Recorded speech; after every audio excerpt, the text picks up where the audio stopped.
আমি বলতে চাই যে সেখানে আপনারা যে বিষয়টা নিয়ে আলোচনা করছেন সেখানে সম্পূর্ণ আমার অগোচরে, আমার জানার বাহিরে আমার খুব ব্যক্তিগত কিছু ভিডিও, অশালীন শব্দ, অশ্রাব্য শব্দ, মানে শোনা যায় না এমন কিছু শব্দ উচ্চারণ করে এই ভিডিওটা বানানো হয়েছে এবং ভিডিওটা ছড়িয়ে দেওয়া হয়েছে। এই বিষয়ে তো আমি বলতে চাই যে এটা আসলে ঠিক না। একটা মানুষের অগোচরে, একটা মানুষের জানার বাহিরে কিন্তু ভিডিও করার অধিকার কারণ নাই।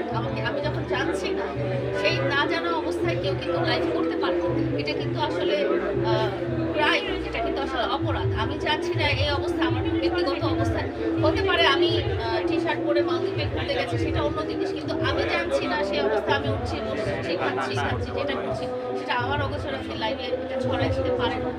আমার মনে হয় এটা একটা অপরাধ। আমি বলতে চাই যে সেখানে আপনারা যে বিষয়টা নিয়ে আলোচনা করছেন সেখানে সম্পূর্ণ আমার অগোচরে, আমার জানার বাহিরে আমার খুব ব্যক্তিগত কিছু ভিডিও, অশালীন শব্দ, অশ্রাব্য শব্দ, মানে শোনা যায় না এমন কিছু শব্দ উচ্চারণ করে এই ভিডিওটা বানানো হয়েছে এবং ভিডিওটা ছড়িয়ে দেওয়া হয়েছে। এই বিষয়ে তো আমি বলতে চাই যে এটা আসলে ঠিক না। একটা মানুষের অগোচরে, একটা মানুষের জানার বাহিরে কিন্তু ভিডিও করার অধিকার কারণ নাই।